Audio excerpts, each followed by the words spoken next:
This year we're actually celebrating 6 years of the Cambodia Town Film Festival, and I think that's so exciting, so congratulations.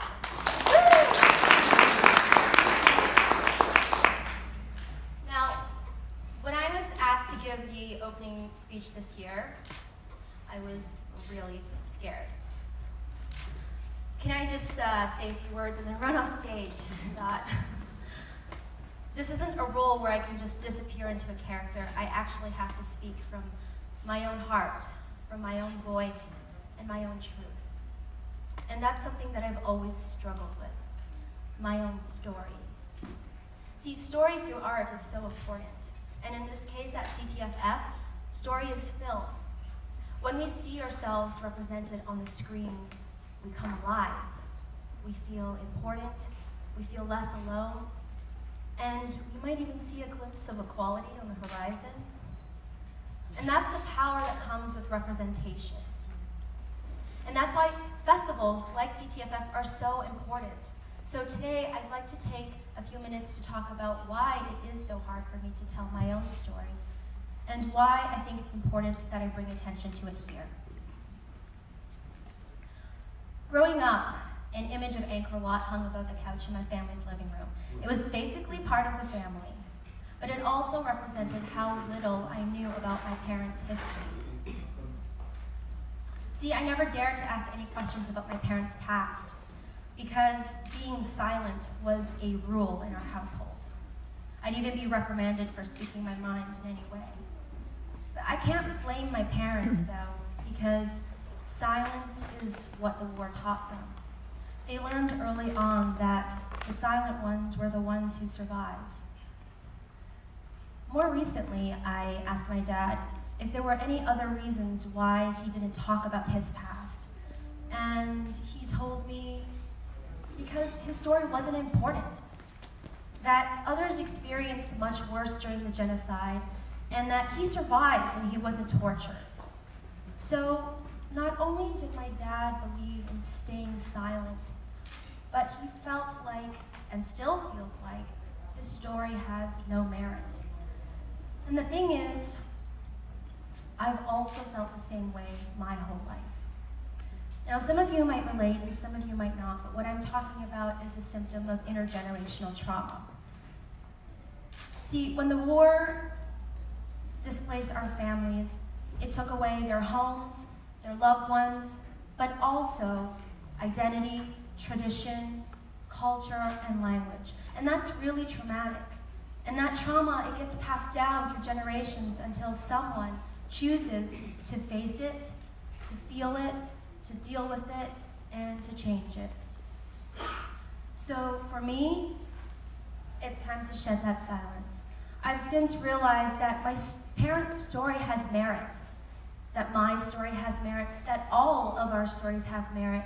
And when we feel like we have nothing to say, we actually do ourselves a disservice, because some of the best stories out there have been the most personal ones.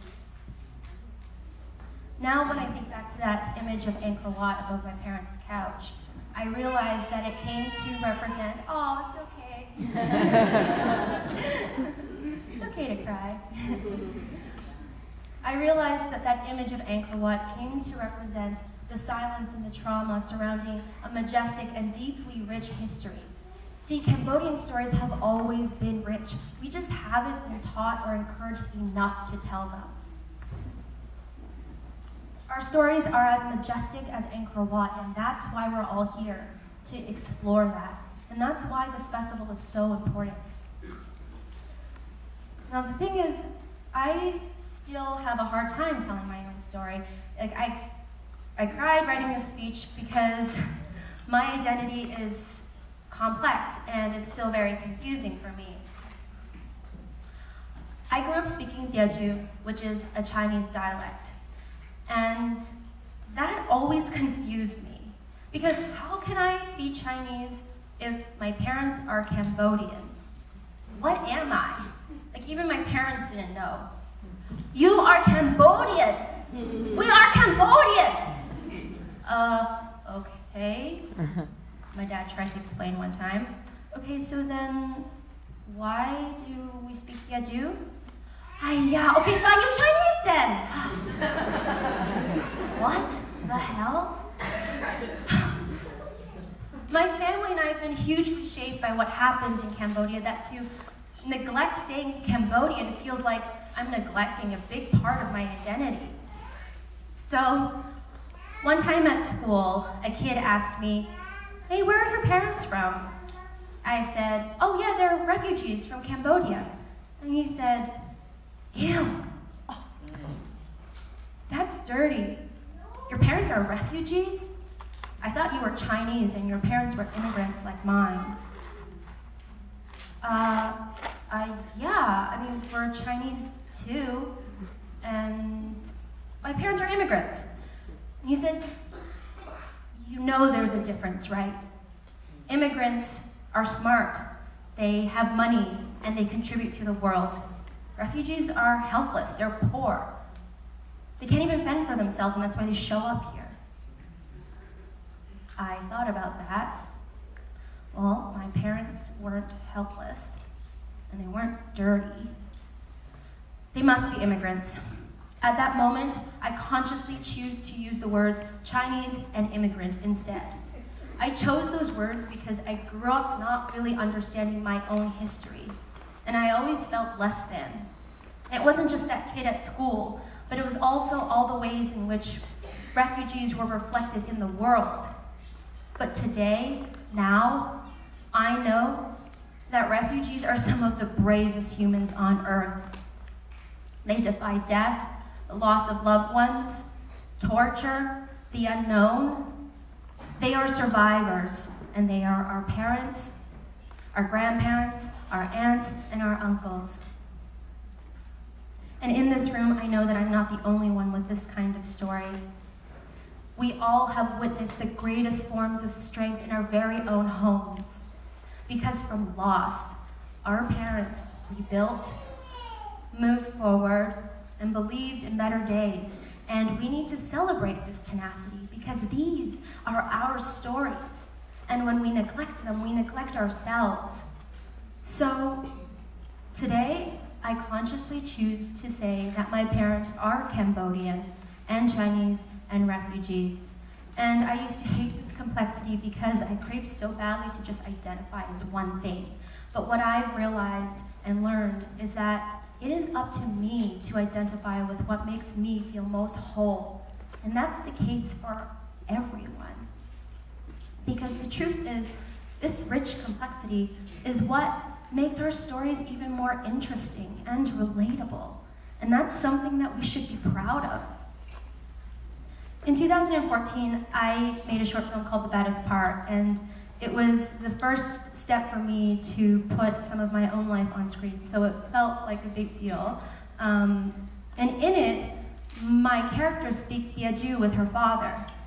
I remember when I submitted the film to the Cambodia Town Film Festival, I thought, oh well, they probably won't accept it because it's just not Cambodian enough.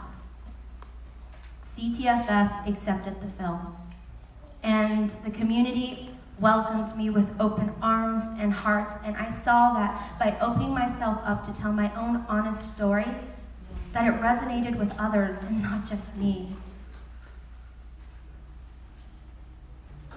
So thank you. Thank you to CTFF, the Cambodia Town Film Festival, for recognizing and supporting the fact that all of our stories are complex and nuanced and full of unique and diverse identities. I mean, that's why we're all here. Now, today I've shared some of my own personal stories because I am learning that it doesn't serve me or my family or the community to stay silent. I've always felt like I don't fit in, but in 2014, I got to meet all of you.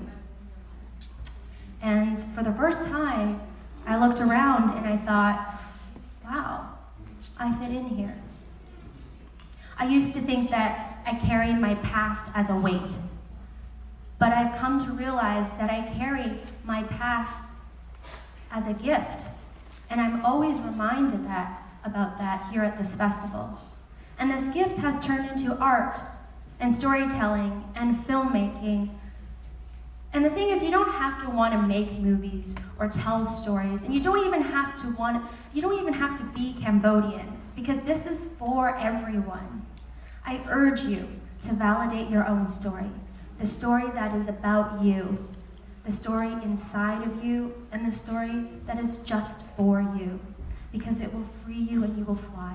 So let's enjoy this festival, and as you watch all the movies here over the course of the weekend, try to remember that with each and every story came a sacrifice, a remembrance, an honoring of the past and people. And with each film, we explore who we are.